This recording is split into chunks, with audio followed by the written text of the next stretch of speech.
Hi guys, how are you? Welcome back to my channel. I hope you are doing well. So seeing as that Halloween is coming up next week, I thought I would do a video discussing all of my favorite spooky things, books, music, and movies. Before we get into it, I wanted to show you my newest favorite eyeshadow palette. This is from Makeup Revolution. They did a limited edition Simpsons Halloween Treehouse of Horror themed line. There's lip products, there's some cheek products, there's a couple of eyeshadow palettes, and the one that I got was this one. This is from, of course, the Raven episode. What was that, season 2? Season 3? And so these are the shades. They're beautiful. Neutral, but it's what I'm wearing on my eyes today, and I absolutely love these shades. The shade Zombie is my favorite. It's this one. It's kind of a shimmery brown color, but it has a lot of dimension to it. There's also the Raven, Monkey's Paw, Hell to Pay. I think Hell to Pay is one of the more underrated Treehouse of Horror stories. I don't hear that much about it, but my God, it's so funny. It's so good, right? Nevermore. Obviously, Eel Pie. I didn't like that one. That was the Mutton Chop Killer, Mutton Chop Murderer. That one, yeah. Unearthly, Zombie, and Gravestone. So anyway, I will start off with my favorite scary books. Obviously, Stephen King is on this list. How could he not be? My personal favorites from Stephen King, and I would say the books that unnerved me or just plain scared me the most, definitely Pet Sematary. That is number one. I have discussed this in previous videos. I've discussed it over on my book channel as well. I did not like the movie. I've only seen the first one, the bad one. I haven't seen the update, but the book itself is terrifying. And Bag of Bones. Again, this is a book that you don't hear too much about. It's basically a ghost story. It's about a husband. It's about a man who loses his wife, and she comes back and starts haunting him. It's a really simple premise, and I think it's one of his best. The Ruins isn't scary the way that like Pet Sematary would be scary. Actually, if I were to compare it to a Stephen King book, I would compare it to The Shining, because you're completely at the mercy of something that you don't understand, and that is absolutely trying to kill you. Also have The Troop on here by Nick Cutter. I read this just this past year. If you want a really good, gory, gross zombie book, I definitely recommend The Troop. And Helter Skelter, which I have discussed before. It's the story of the Manson murders. It was written by the prosecutor in the Manson trial, Vince Bugliosi, and it's the scariest book that I've ever read. So next we're going to get into films. So Creepshow and Creepshow 2. Creepshow, the original, was released in '82, I believe, and Creepshow 2 was released in 1987. Love both of these movies. They are campy. They're definitely of the 80s. My favorite in the first Creepshow is, of course, the story starring Leslie Nielsen as a man who finds out that his wife is cheating on him, and he thinks of a very sick, twisted way to punish his wife and his wife's lover. So great. And then in the second Creepshow, the one that gets me the most is the kids who drive out to a lake, and they're just like having fun, getting naked, and there's this blob, hungry tar that terrorizes them. And to this day, whenever I see a lake, you know, it's still, it's peaceful, all I can think of is that there is an alien tar blob lurking beneath the surface, ready to eat people. Next up is Blade 2. It was directed by Guillermo del Toro. I do love the first Blade movie, but the second one is definitely my favorite. It's a great story. The script is terrific. The effects are outstanding. and it's scary. I mean, it's gory and it's scary. Obviously, having Ron Perlman in your film is a big plus. And I also want to acknowledge the actor Luke Goss, who played Jared Nomek, who is the main villain in the film. He does not get enough credit. He is absolutely terrific. So freaking scary.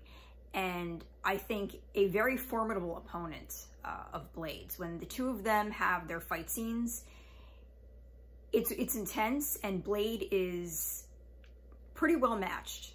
I love how with this character, Nomek, even though he's terrifying, he also plays it with this inner rage that he has, this rage and also this confusion as to what's happened to him, what he's been turned into.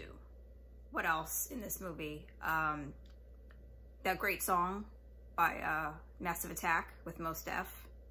That song's on my phone. I love that song. Eye Against Eye. What else? And Donnie Yen.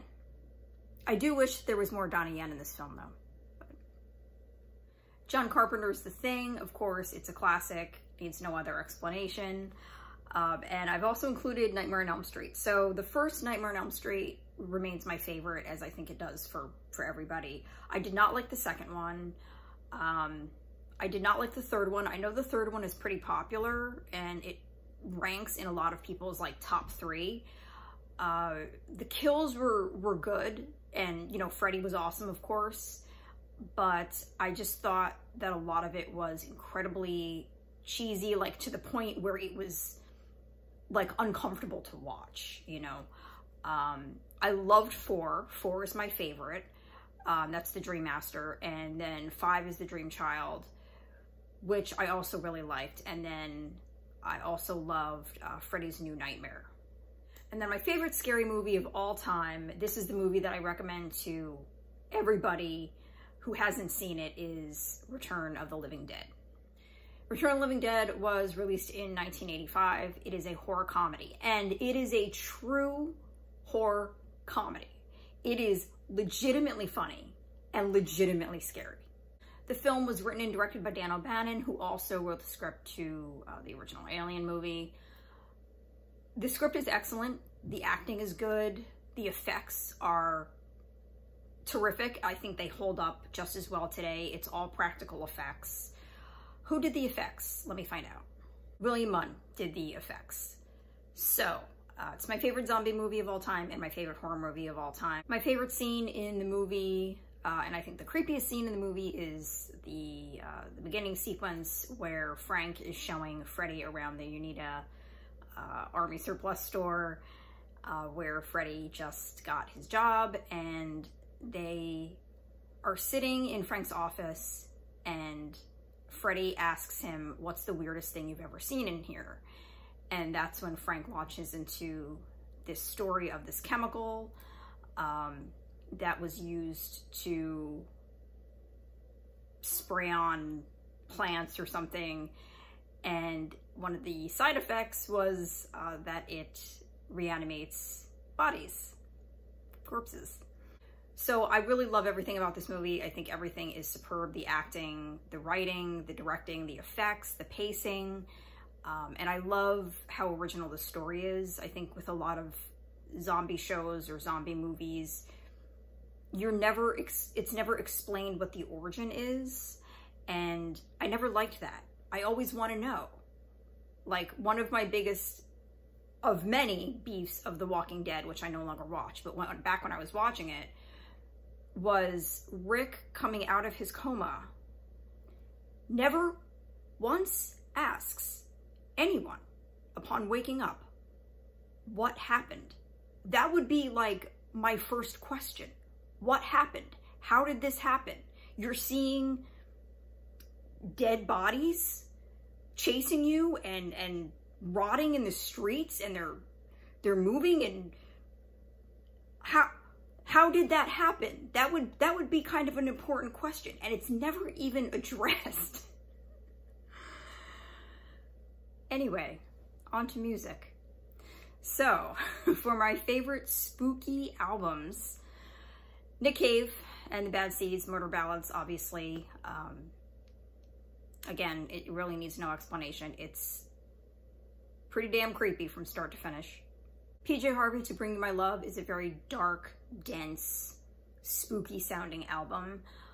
Also Boys for Pele by Tori Amos. So this album was recorded after she had a breakup of a long-term relationship, and it's a very intense album, and she plays the harpsichord in a lot of songs. It just adds the sound of the harpsichord, gives the songs a very spooky, unsettling feeling. Eyes Wide Shut, the movie score.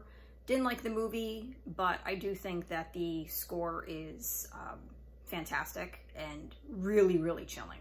The score to The Crow and the score to the movie The Piano, the Jane Campion film, was not a huge fan of the film, but the score, I've listened to it countless times. I used to listen to it every day, and it's fantastic. Also Portishead, their debut album Dummy, as well as their self-titled album, both incredibly chilling, haunting stuff. And I have a song as well. It's Scaretale by Nightwish. It's off the Imaginarium album. This song is, I've said before, it's Halloween in a song. It's kind of depressing that the first song that people think of when they think of Halloween is that stupid Monster Mash song. I hate that song. And that's such a stupid representation of, like, Halloween. It should be Scaretale by Nightwish, guys. And I will link it below for your listening pleasure. So I guess that about wraps it up. I'm trying to think of if there's anything else that scares me. How about, I'm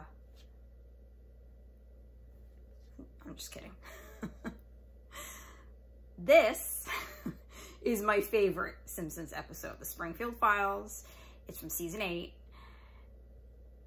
So many jokes, and it's just from beginning to end, man. And they're all golden. They all land. Whenever I think about the scene with Mo, he's got the orca in the back of his bar, and he goes back in the bar and he's like, all right, they're on to us, get them back to SeaWorld. And then there's another scene where he's carrying the orca like through the forest, and he's like, God, who would have thought a whale would be so heavy? And I laugh every goddamn time.